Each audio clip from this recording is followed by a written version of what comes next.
In the last episode of Retention in Action, you learned about issuing an ad hoc alert in Navigate to help students connect with supports such as the Tutoring Learning Center or their advisor. This week, you'll learn about submitting a Student of Concern referral to the Office of the Dean of Students to address circumstances that require a broader level of support. The Office of the Dean of Students was created in 2013 at UWSP. We coordinate behavioral and academic misconduct processes, offer case management support to students, coordinate care teams, and so much more.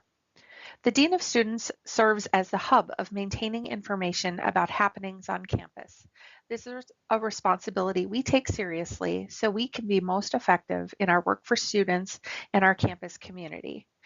Being made aware of student concerns as they arise allows us to outreach and make connections with students in a timely manner. The more we know, the more effective we can be. The first step is recognizing concerns or behaviors observed in our students. The Red Folder Project, both available online and as hard copies in your office, is a guide for our campus community on what to do with the things you're observing and experiencing.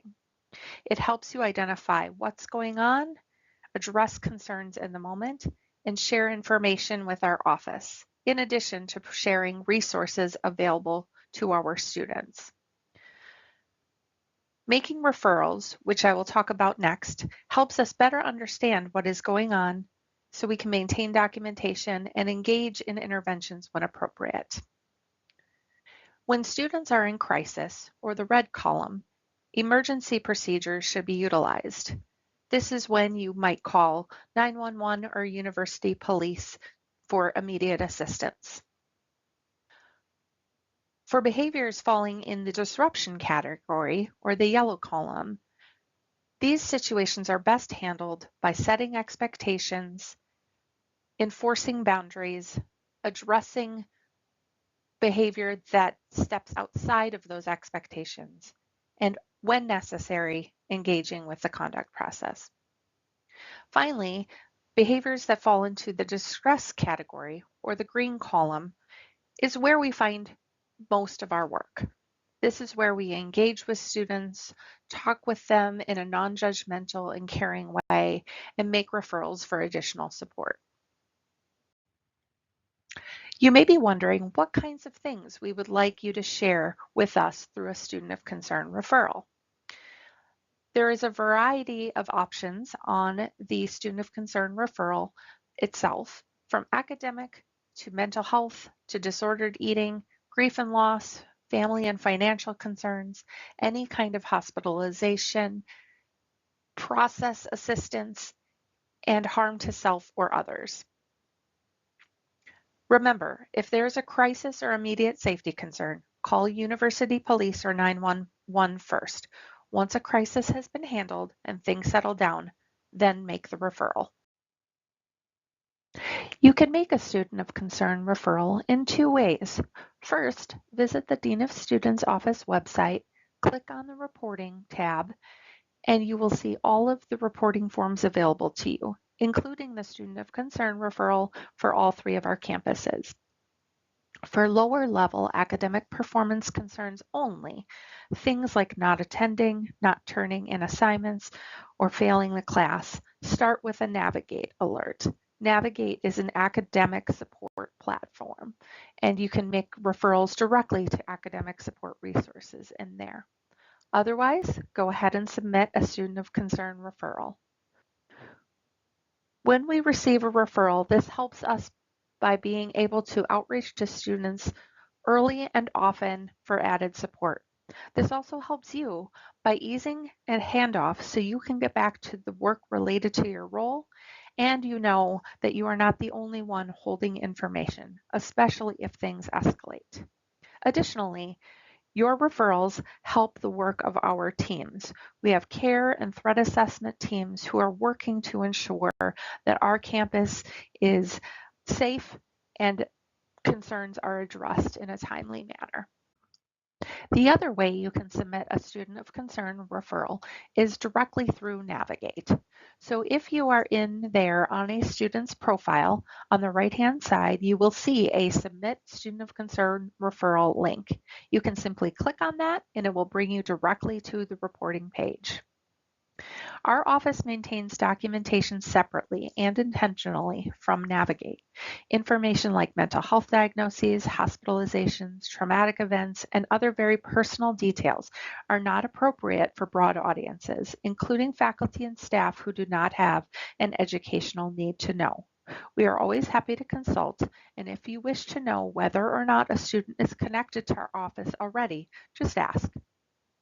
We encourage you to submit a referral regardless of whether a student is already connected to us, as we would rather have too much information than none at all. Case management is what we do with the student of concern referrals. We help students overcome obstacles, we provide coordination of care, and we partner with students on things like resource connection, support, and interventions. Did you know that more than 1/3 of the referrals for our students come from you as faculty and staff?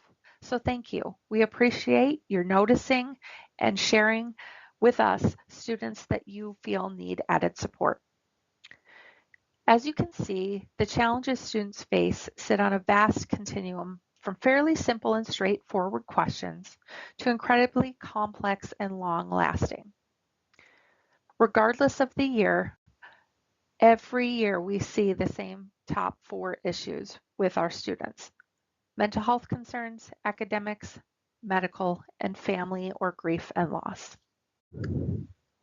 Making referrals is essential to ensuring our processes and teams can function as we intend them to do for our campus community.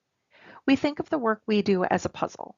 You never know what piece of the puzzle or information you may have that is critical to our better navigating a situation.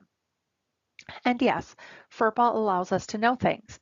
None of us, outside of counseling staff, are confidential employees, but we do keep information private. It is helpful when making referrals if you can let a student know that you are reaching out to us.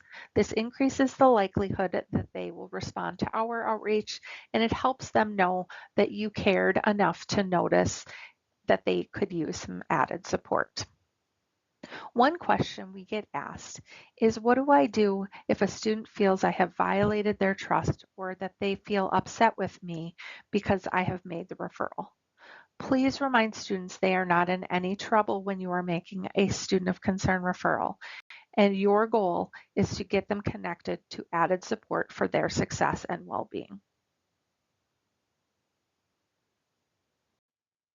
So what happens after you submit a student of concern referral?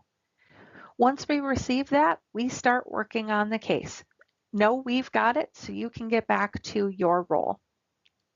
We gather information, often outreach to the student, and may outreach to you as well to see how we can collaborate or get some additional information if we need that.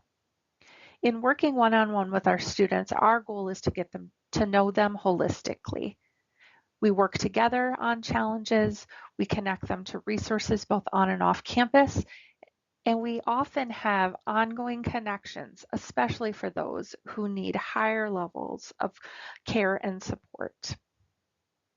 Sometimes students decline our support or do not respond, and as long as safety is not a concern, that's okay.